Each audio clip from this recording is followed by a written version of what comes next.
Good afternoon and welcome to Nora's Dog Training Company. We're here with Brandon and Artemis, and we're going to teach you and instruct you on how to work with her when she goes home today. Now, the first thing we want to introduce is the training equipment. Brandon's got a standard 6-foot web training leash. He keeps the bulk of that leash folded neatly in his right hand, which leaves his left hand free to make a correction. The only correction we give here at school is a little tug and release on our training collar, which is the second piece, which we're going to show you how to work with her, introduce you to that piece of equipment when she goes home again later this afternoon. Now, as you'll notice, she's seated very nicely at Brandon's left, which is where all the training starts and stops. And the first command we're going to demonstrate is heeling. Heeling is proper leash walking, and the command is Artemis heel. Now at this point, she's got a job to do. That's to stay even with your left leg. We like to say her shoulder blades should go no further than your left leg. Whenever you stop, she's been trained to automatically sit. Now you will hear the occasional click. We are using a clicker with the occasional treat with her, just as a form of motivation and recognition for doing a good job.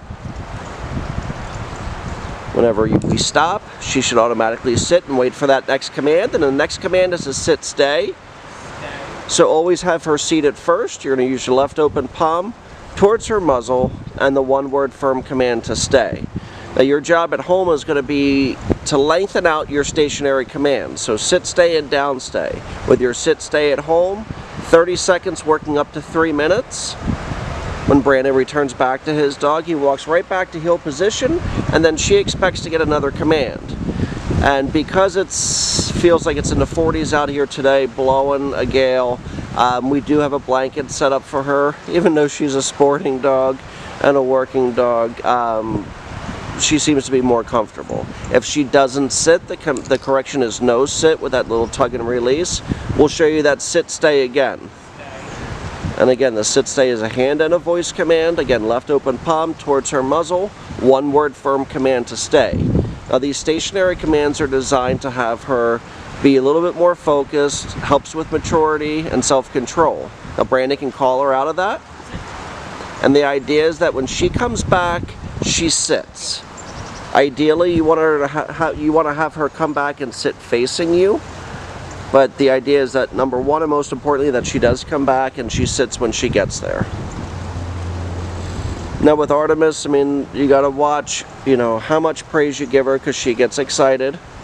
We're gonna demonstrate that sit stay one more time. Now what I tell a lot of our clients with dogs that are just very active, very energetic, when you use that recall or the come command, now she saw that leap, but Brandon was on it. He corrected her before she could really even get up. So when he calls her out of that, that was so much better. You could barely hear Brandon call her, and that's especially when you're doing obedience work. Sometimes dogs need a ton of motivation. Other times they need very little. So she's the type of dog when you're doing that recall or the come command on leash, very, very subtle come command. So the next command we're going to show you is going to be the down from heel position. So always have her seated first. Left open palm, one word firm command to down and to stay. Again, just like with your sit stay, your job at home is going to be to lengthen out the amount of time she can hold this. So I would say 1 minute working up to 5 minutes, which could take you weeks, if not a little bit more, to get to that 5-minute mark. When Brandon sees her get distracted, he takes a step in. He can return back to Artemis right now, and then, like I said, at this point, she's ready for another job, and they take off heeling again.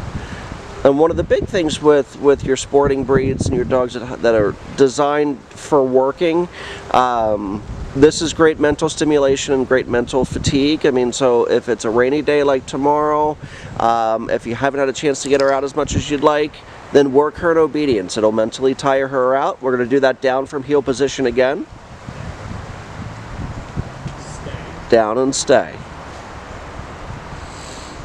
And like I said, we have this little blanket out here. One, because it's cold. Two, because it's a good visual aid for dogs to kind of recognize this is where I'm going to do a lot of my stationary stuff. Again, have her hold this, but work with her up to 15 minutes each training session. She gets distracted by a leaf, and she's a puppy, and she is a pointer.